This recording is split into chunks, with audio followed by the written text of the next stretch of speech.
markaasaa ilmo yar oo u dhalay baan la hadlayo waan maslaxay waxaan aad uga murugoonayo igu yidhi ilmihiga waxaan haddeer markaan xusuusto ilmadu isoo dhaafto igu yidhi aabbahay ma soo noolaanaya aabbe ma iimanaya igu yidhi aabbe ma iimanaya ilmihi yara igu yidhi ilmo yaroo saddex jira aabbahay ma iimanaya markaa haddeer markaan xusuusto aabbahay ma imaanaya beerka halkaasaa laygaga dhiga markaan ilmo yaroo noocaasa arko aabbahay ma imaanay ma waxaasa ku jiri karayna maalin kasta waxaan leeyahay insha allahu tacaala dadkan meesha joogow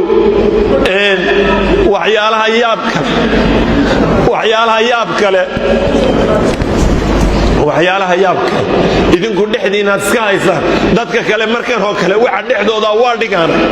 hadday ka heshiinay waa u kaadsada waxay ku heshiiyaan war maxaa maanta waxa dhexdeena inoo daaya laascaanood waxaan la mari kari waaye meelo laamiga iyo meelo kale wallaahi markaan marayo ama qofka magaciisa laygu soo qaado baan xaq idhaahda qaarna meesha dhiiggiisii kasii muuqanayay mar kastaan marayo waa qalbigayga ku soo dhacda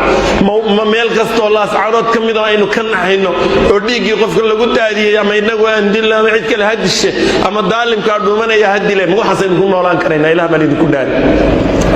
waxaynu leenahay insha allahu tacaala dadka kale waxooda wuu dhigtaa marka xaaladdu adag tahay waa u kaadsada war waa ogtihiin cid iska kiin xigtaa ma jirto kuwa haddeer laga sheekaynaya dhexdooda wax ka taagan yihiinow bilaa shuruud la'aan hawshiinna ku dhammeey aan hawsha kale u gudubnee bilaa shuruud waxba haysu qabina bilaa shuruud la'aan hawshiinna ku dhammeeya tiinniida soo afjara wax kastoo dhexdiinna yaal soo afjara laakiin maxaynu ka tashanaynaa qaabkee u noolaanayna qaabkaynu u noolaanna war xooluhu waa tashadaan xooluhu oo bahaluhu waa tashadaan sheekada aad baan uga sheekeeyey aniga oo beer dhexdeed maraya baa waxaa soo baxay bahalkan afriska la yidhaahde madaxa weyn le khatarta ah xabad jiiruu sitaa xabad jiiruu la soo ordayo beerta kala soo baxay muska kala soo baxay beerta 3 jiir baa ka soo daba orday 3 jiiroo jiirarkii ka mida baa ka soo daba orday wallaahi waa sidaas 3dii jiir baa midba meel qabsaday mid dabaduu ku dhigay mid dhexduu qabsaday mid madaxuu ku dhigay jiirkoodii yaraa buu u tuur jiirkii yaraa intuu tuuray buu iskaga tegey jiirkoodii yaraayoo bahalkii hoose qabsadayoo buko oo dhacdhacayay ka haysteen war ma jiirarkaa inaga caqli badan war ma jiirkaa inaga caqli badan ilaah baan idinku dhaari jiirka miyaa inaga caqli badan xoolahaa tashada oo jiirkaa yare caqliga yar baa tashada oo neefka xoolahaabaa u diida dhashiisa in laga cuno oo iyada lafteedaan intaatoo tusaale ka haya waxyaalahaan la yaabay xayawaanada ka mida bay tahay xayawaankaan ogolaa ninkiisa kale in la cuno oo qaar ka celiya lo baa naga dibooday habeen markaas sacgeesa waaweyn baa looda ku jira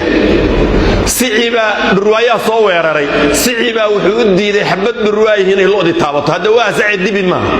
habeenkii oo dhanba isaga iyo dhurwaayadii isla baaranayeen lo'da kale way istubtaa isna saasuu lo'da ugu wareega say sidii u ahayd baa waagu ku dilaaca orgiqoodhada riyaha sumaydaan arag dhurwaa adhigii ka reebay oo ka celiyey baa dhacday oo dhulkeenna ah ka warram waa orgiqoodh waa orgi